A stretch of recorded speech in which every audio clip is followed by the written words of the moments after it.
क्षत्रिय का जूठन खाता है, ब्राह्मण जो है क्षत्रिय का जूठन खाता है। ये क्यों हो रहा है? क्षत्रिय आवास बन रहा है। मैंने उस पर भी टिप्पणी की थी तो लोगों को बुरा लगा था।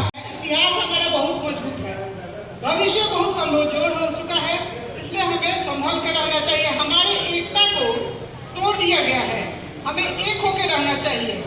कुछ लोग का कहना है कि ब्राह्मण जो है एक दूसरे का ही टांग खींचने में लगता है। अगर हम आगे एक व्यक्ति बढ़ते हैं तो दूसरा उसका पैर खींचता है। ऐसा नहीं होना चाहिए। होना ये चाहिए कि अगर मैं कमजोर हुआ, मैं कुछ करने के लिए आगे बढ़ रही हूँ तो आप लोग का समर्थन मेरे साथ होना चाहिए।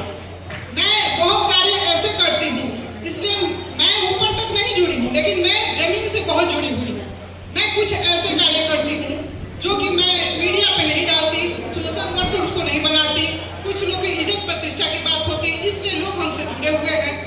यहाँ तक कि मैं तो नाम रख के भी चाहूँ तो कह सकते, कुछ लोगों को भय हो गया है कि मैं अगर खड़ी हो जाऊंगी, अगर टिकट पार्टी मुझे दे रही है तो उनका पत्ता कट जाएगा, इसलिए लोग हमारे दरवाजे पे दौड़ रहे हैं।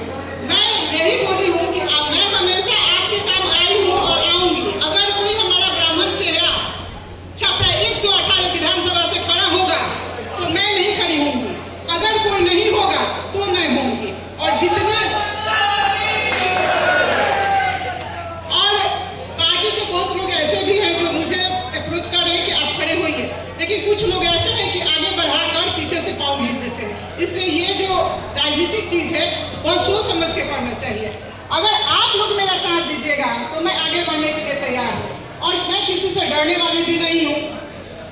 एक लोकसभा के चुनाव